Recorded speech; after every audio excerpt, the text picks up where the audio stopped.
ధనవంతుడు తినే ప్రతి అన్నపు ముద్ద పేదవాడి ఆకలి చూకులతో ఏనాడో ఎంగిలి పడిపోయింది అన్నాడు ఒకడు. It's not true. అది చదువుకొని చాలా బాగుందండి, బ్రహ్మాండంగా చెప్పాడు అని అనుకోవడం కంటే, మా ఇంట్లో టుడే ఇవాళ వరకు ఏదైనా పండగ కానీ పబ్బం కానీ ఇట్లాంటివన్నీ జరుగుతున్నప్పుడు మా ఇంట్లో వాళ్ళకి నేను చెప్పింది ఏంటంటే, ఇంట్లో పిండి వంటలు చేస్తారు, నాన్ వెజిటేరియన్ లాంటిది ఏదో చేస్తారు, ఇవన్నీ కలిపి పులిహార గారెలు రోడ్ల ఇంట్లో పనిచేసేవాళ్ళు ఉంటారు, అవన్నీ టేబుల్ మీద పెడతారు చేసి.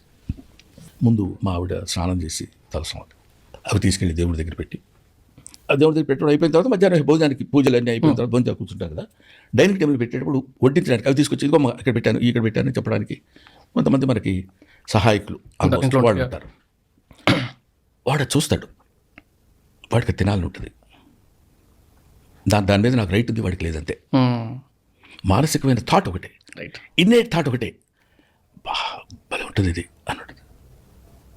అందుకని నేనేం చెప్పానంటే, ఇప్పటికీ పాప మా ఇంట్లో వాళ్ళు కూడా ఏమో ఇవాళ వరకు నేను చెప్పినట్టు తర్వాత వింటారో లేదో తెలియదు, కానీ దేవుడు పెట్టిన తర్వాత కొద్దిగా ఇంట్లో వాళ్ళకి తీసి ఎవరి ప్లేట్స్లో వాళ్ళకి, ప్లేట్ అంటే ఎవరి కప్స్లో వాళ్ళకి, ఇది మీరు తినొచ్చు అని వాళ్ళకి పెట్టేసి ఆ తర్వాత వాళ్ళు సర్వ్ చేస్తున్నారు అనుకోండి, సైకలాజికల్గా మనకు ఉంది, we will eat it after words. వీళ్ళు తిన్న తర్వాత మనం తినొచ్చు, వీళ్ళు తిన్న తర్వాత మిగిలిందే మనం తినాలనే ఆలోచన వాళ్ళకి రాదు. అది మనం బయటకు చేయగలిగారు.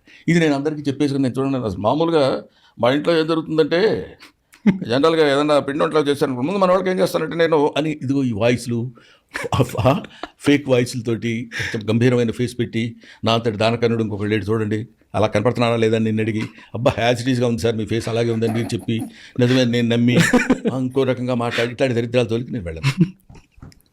కాబట్టి నేను ఐ డిడ్ మై